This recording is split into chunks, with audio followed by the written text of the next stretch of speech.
Amy and Frank are on their first date. They were matched by a dating program. It's the first time for the both of them.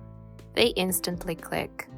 They have the same sense of humor, they are attracted to each other, there's definitely a spark between them, and it looks like a beginning of a great relationship.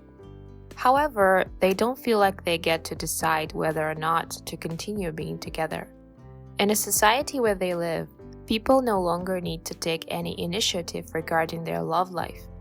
The dating program decides for them who to be with and how long their relationship will last.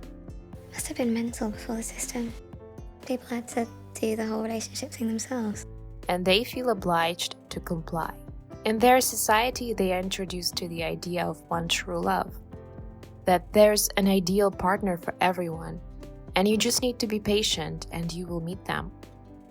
At the same time, there's another contradicting idea that they are being fed, which is that you have to date lots of people in order for the program to understand what you need in a partner. In their society, people don't get married, don't have children. They just spend their lives forcing themselves to stay in relationships that they can't stand. Well, I learned what it's like to cohabit with someone I despise. And move on from partner to partner, all because the program assigns them to all those people. People in this society are very insecure and immature. They constantly need approval. Can I try some? Are we allowed to do that? Are we meant to just have sex with each other? They are afraid of breaking the rules, even when these rules don't make any sense. Afraid to trust their gut, their instincts, terrified of making their own decisions, they reach out to their so-called coaches on devices they always carry around with them. Even when they feel they have met the right person, someone they feel good around, with whom they have a connection, they don't express their desires to stay with this particular person. Instead of trusting themselves, they trust the program. It was great, you were nice. So are you.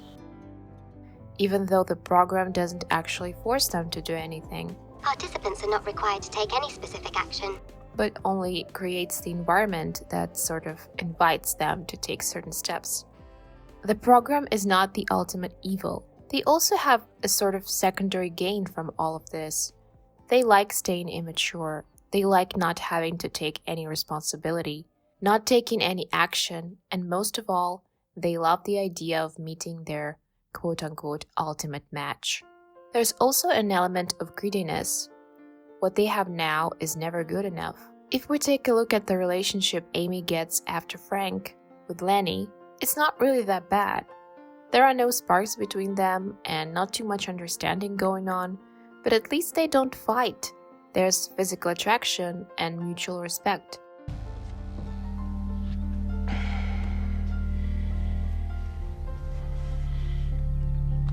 The scenes where Amy can't stand the way he breathes shows us how petty we can become with our partners, how we try to point at the smallest details in a person's character and label them their flaws, just because we believe that they are not the one.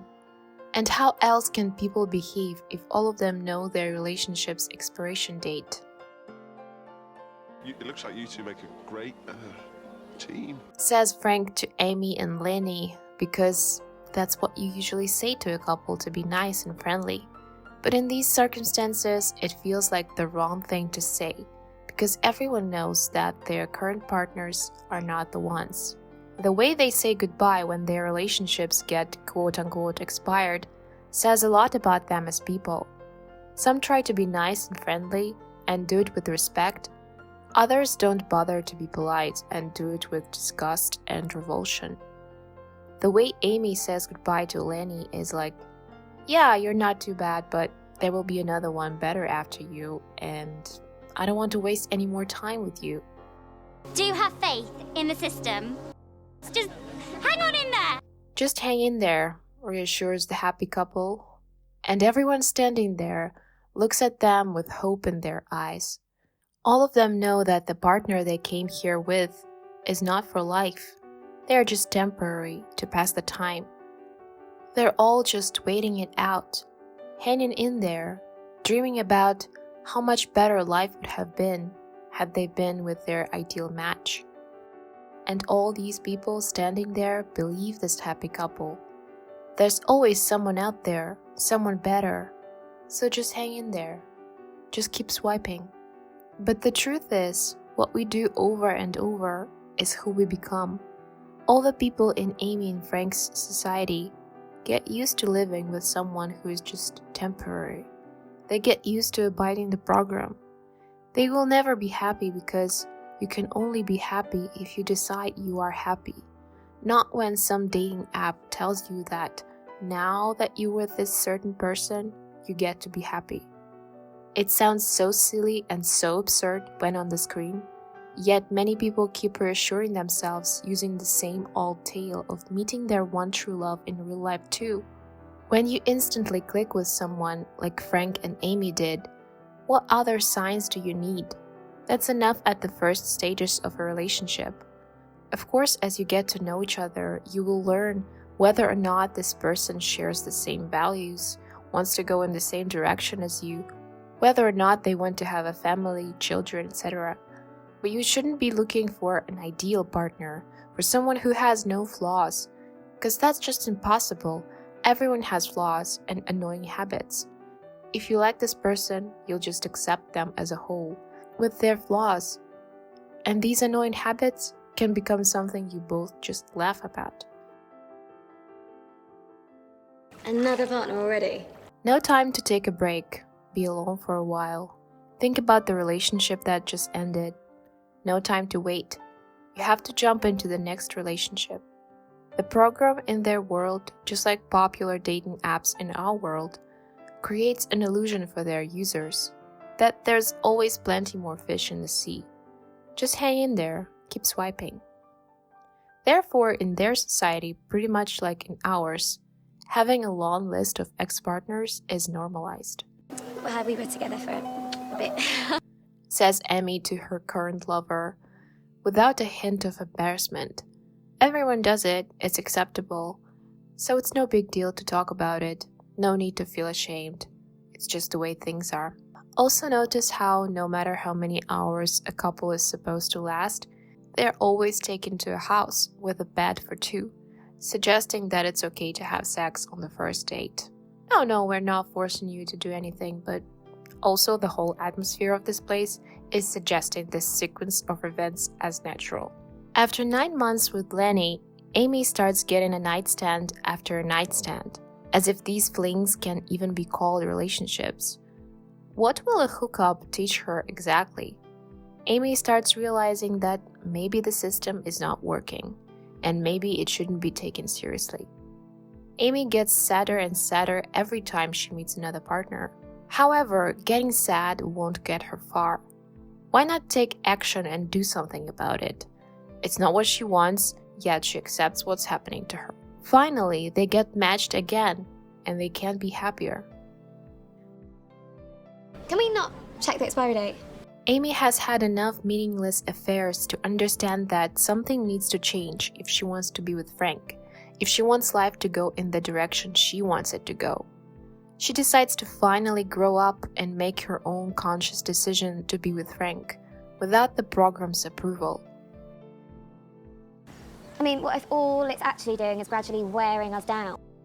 Putting us in one relationship after another, until eventually it coughs up the final offering and says that's the one. And by that point, you are so defeated and so exhausted that you just accept it. Frank is not there yet, but he can sense that Amy has a point. Frank is hesitant. He still wants to believe that the society he's living in has not gone completely mad, that what they believe in is true, valid, rational, that these rules exist for a reason. Everything happens for a reason. There'll be a reason. Of course, we can understand what Frank is going through and why he looked at the expiry date. It's scary to step outside the so-called norm. However, isn't it crazy that sleeping around and treating people as disposable objects is called the norm? All these couples live together, they regularly have sex, yet none of them wants to settle down, own a house decorated according to their tastes, have kids, or at least get a dog. No, because everything is temporary. And in order to prevent people from not going completely nuts in this environment, they plant a seed of hope in their minds and souls by telling them that there's one true love out there, so just hang in there and you'll find it, you'll meet them. Amy is more confident this time. She has her own opinion. She decided to take the initiative and not consult her coach. By the way, isn't it so similar to our society now where there are so many life coaches teaching us how to live our lives, robbing us of responsibility? Frank is still like a child, playing with his toy, breaking it, and then hoping it would magically fix itself, asking his parents to buy him a new one. Make it go back. Living in the unknown without rules is terrifying. He feels the urge to do what he has learned to do. Living a new life takes time to adjust to it. Yet, despite his fears, he suggests they escape this place together. What if we just ignore it? We'll jump out over the wall. But this time, Amy protests. So you broke it? No. You ruined it. She gets offended at Frank and focuses on the pain he caused her by looking at their expiry date. She sinks deeper into her offense and refuses to do anything about their situation. She's willing to sacrifice their relationship, but not forgive him for the mistake he made, although he accepted his fault and suggested a solution. This time, it's her immature traits showing vividly. She's not ready yet. Offense is counterproductive, therefore completely unnecessary in our life. I have a video on my channel on the film Swallow, where I break down the scenes where the main character literally ruins her life by sticking to her habit of getting offended. If you also find yourself getting offended all the time, I highly suggest this video. So Amy's gone. She still needs more time. She goes back to dating random people, feeling more and more disgusted with herself. She probably thought a lot about how she reacted on their last date together with Frank. She regretted her idleness. So when she gets another opportunity to meet him, she jumps at it, and now they are both ready to be together, and be together as adults, not as children. They are ready to do it on their terms, without any guidance from society, parents, the program, etc. When she puts her palm on the electric shocker and nothing happens, I feel like it's also a metaphor for us. It's like a hint for us that we shouldn't be afraid of doing the things we want to do, even if it's something that no one else around us is doing. All the limitations are just in our heads. Oftentimes, people won't even notice us or pretend they didn't notice us doing this thing that they don't approve of. When you are in tune with yourself, the world stops, lets you go, freezes to let you do your thing. We should do what we want to do, and this way, no matter which decision we made, good or bad, at least it will be ours. There will be no one else to blame. We will be the ones to bear the consequences.